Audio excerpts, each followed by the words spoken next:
Mm. This is personally one of my favorite game theories on the chess mechanics.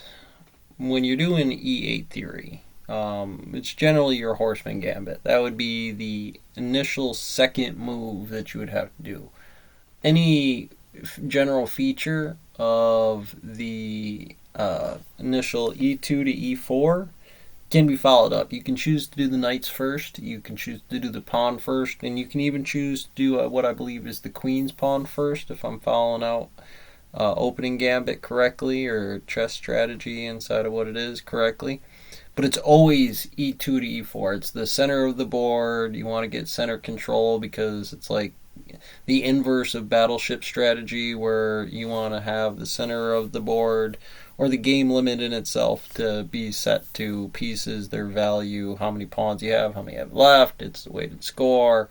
Weighted score, pseudocope, it's higher probability in terms of why e2 to e4, and then any combination pushed against the other side against that wall would always serve to that model. No matter what you're doing, you have that initial bit of quantum mechanics throwing into the problem about why you want to limit to just the initial 9, 10 moves you can do. Any of the 8 pawns, with their 2 configurations, and the knights in the back row that could move before you open any one of those, which is 3 or 4 moves before you can really open up the bishop or something. 1, 2, unless it's the bishop move. But that would always be secondary to the initial model of that e2 to e4, or e2 to e3 at least, but the knight's gambit works at e4, which is specialty. Again, very rudimentary, easy to train, hard to forget. And as we're pushing that gambit out, we would always try to mathematically torture test another pawn move, right? It would be easy at that point in time to know the end limit of any remembered moves or combinations that finally get you back to checkmate. From that, as long as the entropy states follow those points, I'm always ahead. I don't have to worry about the queen's gambit or trying any different board combinations of that same opening gambit different under the initial Brownian mechanics to 10 to the 120th games that might go to the strategy in itself. That's if I've seen any and all of those entropy configurations from the initial 10 opening moves that are potential out of the 16 pieces and the general rules of chess. And that goes into your AI bots that you're making and stuff like that.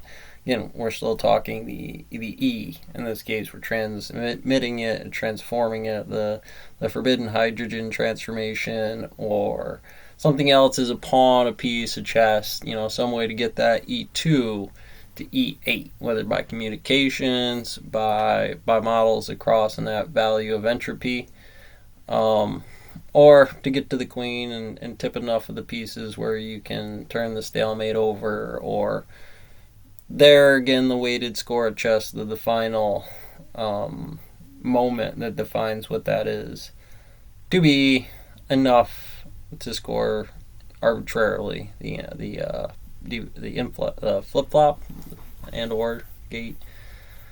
So again, from those strategic entropies, there might be some points. There's until a piece gets into a piece where the strategy changes back over, and the combinations of the if 1 or 2 moves are done, then you would be in front of those things to certain early prediction on certain things, and also the follow-ups of those moves to really see how well somebody strategizes the pieces. Here, for me, I'm not exactly all that great at chess. I do know how to play, and I'm actually not too bad at it, but as far as deep well thinking about it, or blue, I don't have all those games running at the same time with Carl Magnuson, and I think it's I can't remember his name, but Bobby Fischer will do just fine on different versions of Warhammer and chess.